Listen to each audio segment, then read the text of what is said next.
तो चलिए बच्चों, हम इसी से पी वाई की सीरीज़ को आगे बढ़ाते हुए इस चीज़ का नेक्स्ट क्वेश्चन करते हैं। जो हमारा 10th नंबर का जो क्वेश्चन है बेटा, वो है आपका let x of y in the form of in the function. आपका जो फंक्शन दिया है वो क्या दिया हुआ है बेटा, आपका एक्स इन वाई फॉर्म में दिया हुआ है। आप समझो, जब भी आपका फंक्शन आता है ऐसा आता है बच्चों, y equal to f of x. और यहाँ पे थोड़ा सा उल्टा है, यहाँ पे x equal to f of y इस फॉर्म में दिया है। तो आप या तो पर्सनली मैं क्या करता हूँ कि आप x को ही रिप्लेस कर लो y से, ताकि आपको कन्फ्यूजन ही ना हो। सबसे बेस्ट तो तरीका वही है कि x जहाँ भी x है पूरे क्वेश्चन में y रिप्लेस कर लेते हैं। चलो पहले तो अपन क्वेश्चन को और आगे बढ़ते हैं। The solution of the differential equation is x of y। देखो यहाँ पे x ऑफ y, वो जो ही अपन y वो 1 करते हैं, यहाँ पे सेम वही चीज़ है। यानी कि x का वैल्यू 1 रखना है और y का वैल्यू 1 आ जाएगा, इसका मतलब ये है। ठीक है, देन x ऑफ 1/2 आपको फाइंड करना है। ठीक है जी। तो हम स्टार्ट करते हैं सबसे पहले तो। बट ये आप एंड एट द एंड तक आपको याद रखना पड़ेगा कि x यहाँ पे y है और y यहाँ पे x है। तो ठीक है, अपन उसी चीज़ को आगे बढ़ते हुए यहाँ, क्योंकि अब इसमें dx/dy फॉर्म में कन्वर्ट कर लोगे, फिर मैं वापस आपको बता देता हूँ चीज़ों को। चलो, तो हम आगे बढ़ते हैं और इसको कन्वर्ट करते हैं। तो आपकी जो इक्वेशन है वो है y² dx plus x minus 1/y dy is equal to 0। ठीक है जी। अब मैं इसको dy से डिवाइड कर देता हूँ, तो क्या हो गया, ये dx/dy बच्चों प्लस x, और मैं 1/y को इधर शिफ्ट कर देता हूँ, ये 1/y हो जाएगा। ठीक है जी। मैं y² से डिवाइड कर देता हूँ, तो ये y² और ये y³ हो जाएगा। ठीक है, मैंने डिवाइड कर दिया। उसके बाद मैं क्या देखता हूँ कि यहाँ पे है आई पी फैक्टर, आप जानते हो आई एफ फैक्टर। तो आई एफ फैक्टर क्या हो गया यहाँ पे, तो ये आपका अगर आपको पता हो तो ई पावर 1/y² dx होता है, अगर यहाँ पे आई एफ फैक्टर निकालना हो तो ठीक है जी। फिर डिफरेंस इक्वेशन करने का तरीका होता है। फिर इसका मैं इंटीग्रेशन करूँगा तो क्या हो जाएगा, 1 - 1/y हो जाएगा, सो -1/y। ठीक है जी। ई पावर, ये आपका आई एफ फैक्टर हो गया। अब मैं आई एफ फैक्टर निकाल चुका हूँ, तो मैं अब इसमें क्या होता है बेटा, आपको पता है वाई इंटू, तो यहाँ पे एक्स इंटू होएगा, but x into e power 1/y is equal to में क्या आता है, ये यहाँ पे जो लिखा हुआ है ये वाला 1/y³ इंटू -1/y, सॉरी ई पावर -1/y, और इसका इंटीग्रेशन dy फॉर्म में। ठीक है जी, यहाँ पे भी dy है। चलो बच्चों, अब इतना तो कर चुके हैं, तो अब मैं क्या करूँ, तो मैं यहाँ पे 1/-1/y को टी पुट कर लूँ यहाँ पे इसके लिए, क्योंकि मैं 1/टाइप को पुट करूँगा तो 1/² खत्म हो जाएगा इसका, और यहाँ पे थोड़ा इजी हो जाएगा, टी इंटू इसमें पड़ेगा, तो ये मैं x इंटू -1/y। ठीक है, ये यहाँ क्या हो जाएगा, इसको अगर मैं इंटीग्रेट करूँ तो डिफ्रेंशिएट होगा, तो ये डिफ्रेंशिएशन कितना हो जाएगा, मतलब -1/y², ये प्लस हो जाएगा dy is equal to dt। ठीक है जी। 1/y की जगह y² की जगह ये आ जाएगा, और -1/y की जगह t आ जाएगा, तो ये माइनस टी, और ये जाएगा ई टी डी टी। ठीक है जी। तो ये f f x into g x में तरह से इंटीग्रेट होगा, तो क्या होगा, minus t into e power t का, e power t integration of differentiation of minus t का इज 1, और ई पावर टी का अगेन इंटीग्रेशन डी टी। तो ई पावर टी का क्या होता है, अगेन वही होता है ई पावर टी। तो ठीक है, मैंने कर लिया, और ये क्या हो गया, ई पावर टी, और ई पावर टी का integration e power t plus c, खत्म।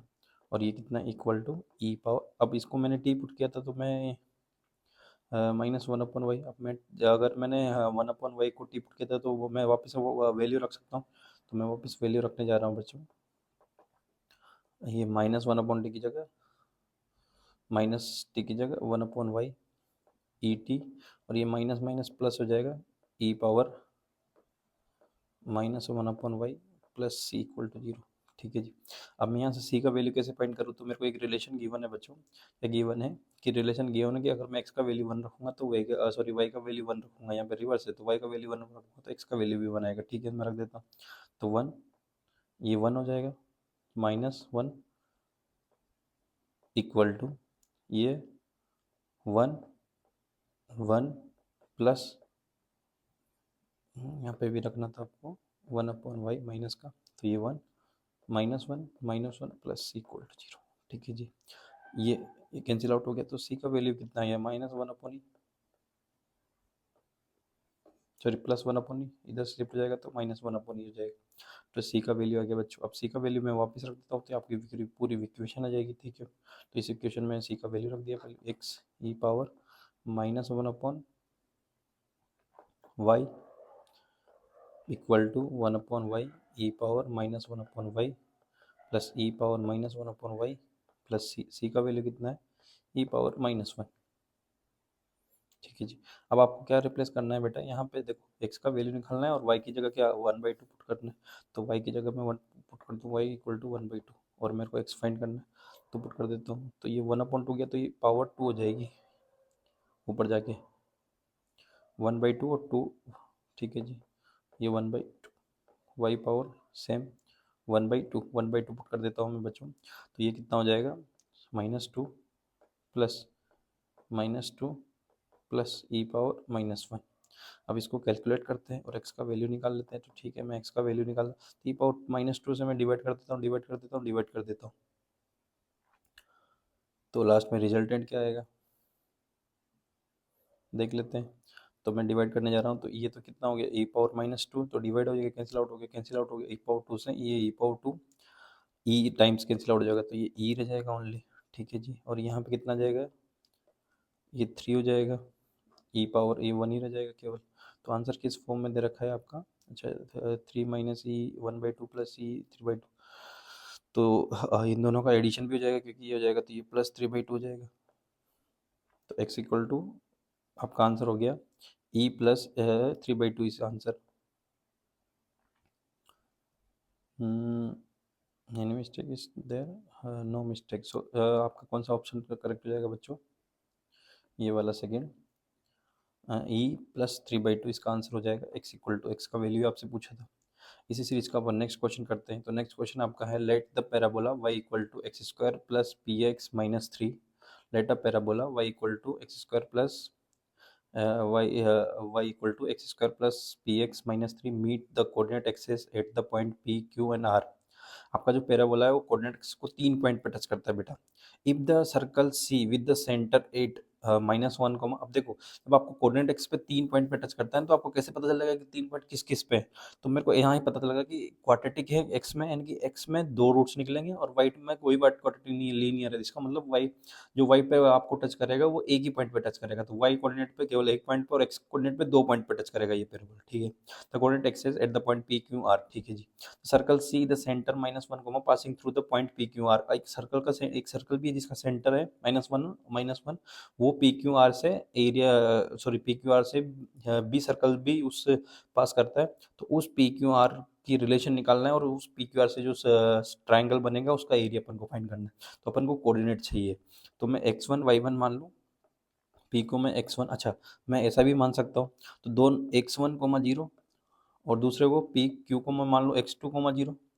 मैं ऐसा क्यों मान रहा हूँ, क्योंकि दोनों एक्स एक्सिस पे मान लिए मैंने, और आर दो पॉइंट को मेरे को एक्स एक्सिस पे मानना पड़ेगा और तीसरे पॉइंट को मैं वाई एक्सिस पे। अब मैं वाई एक्सिस का वैल्यू सीधा भी निकाल सकता हूँ बेटा, किससे, क्या होता है आपको पता हो तो, किसी भी पॉइंट का अगर मैं वाई एक्सिस कोऑर्डिनेट मानूँ तो मैं क्या मांग सकता हूँ, एक्स इक्वल टू जीरो, मैं x equal to zero put करता हूँ तो वाई इक्वल टू कितना आ गया बेटा माइनस थ्री। तो ये पॉइंट होगा जीरो कोमा माइनस थ्री।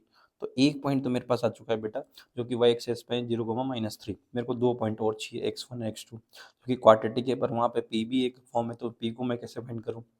तो मेरे को एक रिलेशन और गिवन है, क्या कि एक सर्कल है जिसका centre minus comma minus one है, passing through the P Q R, तीनों से फाइंड करना है। तो मैं उस सर्कल को बनाता हूँ। तो वो सर्कल की इक्वेशन क्या हो जाएगी, एक्स प्लस एक्स वन होता है, sorry x minus x one whole square plus y minus y one whole square equal to r square. ये सर्कल की इक्वेशन होती है बच्चों।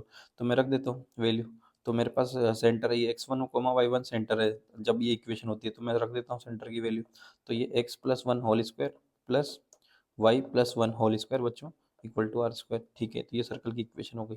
अब मेरे को आर का वैल्यू पास फाइंड करना है, तो पर मेरे को एक हिंट गिवन है कि ये सर्कल इससे भी पास थ्रू करता है, तो मैं पासिंग कर देता हूँ। तो वैल्यू रख देता हूँ बच्चों, एक्स का वैल्यू जीरो, तो वन स्क्वायर प्लस वाई का value minus three plus two, minus three plus two, sorry minus three plus one हो जाएगा टू, टू का square four equal to r square. तो आर स्क्वायर का value कितना आ गया, फाइव, ठीक है। तो आपका रियल सर्कल आ गया x plus one whole square plus y plus one whole square equal to 5, r square का वैल्यू 5। अब मैं यहाँ से निकाल सकता हूँ कि पी और क्यू भी इससे पास आउट करते हैं, तो इसका मतलब मेरे को वाई की वैल्यू जीरो पुट करनी होगी, बस वाई की वैल्यू जीरो पुट कर देता हूँ तो क्वाड्रेटिक का की। तो मैं जैसे यहाँ इसको ओपन करूँगा पहले 2x+1 और वाई की वैल्यू जीरो यानी कि 1, ये -5 इक्वल टू जीरो। ठीक है जी, तो एक्स स्क्वायर प्लस 2x बच्चों, हाँ x square plus 2x plus कितना आ गया है -3 इक्वल टू जीरो, क्योंकि प्लस वन माइनस, तो इससे क्वाड्रेटिक इक्वेशन का दो फैक्टर हो जाएंगे, तो कितने होंगे इसके x+2, सॉरी इसके जो फैक्टर होंगे ना, आपको क्या करना है, 3 को ऐसे दो पार्ट में डिवाइड करना है कि 2 आना चाहिए, तो मैंने किया x+3 और x-1, क्योंकि मेरे को +2 भी तो चाहिए ना, और माइनस करने पे भी 2 आना चाहिए।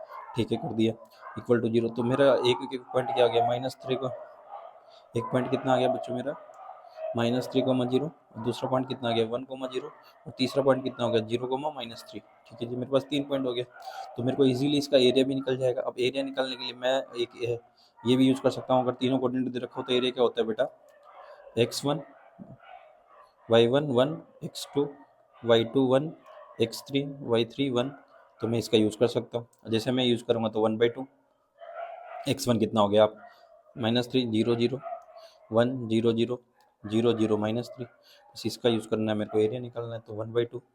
अब मैं फर्स्ट से यूज़ करूँगा तो वही से खत्म हो जाएगा, ये जीरो -3 से यूज किया, जीरो हो जाएगा, ये जीरो हो जाएगा, तो ये एरिया कितना हो जाएगा माइनस, सॉरी ये 1/2 है, ये मल्टीप्लाई जीरो, ये मल्टीप्लाई जीरो, तो सब कुछ जीरो हो रहा है, तो एरिया भी जीरो आना चाहिए, बट एरिया तो जीरो नहीं।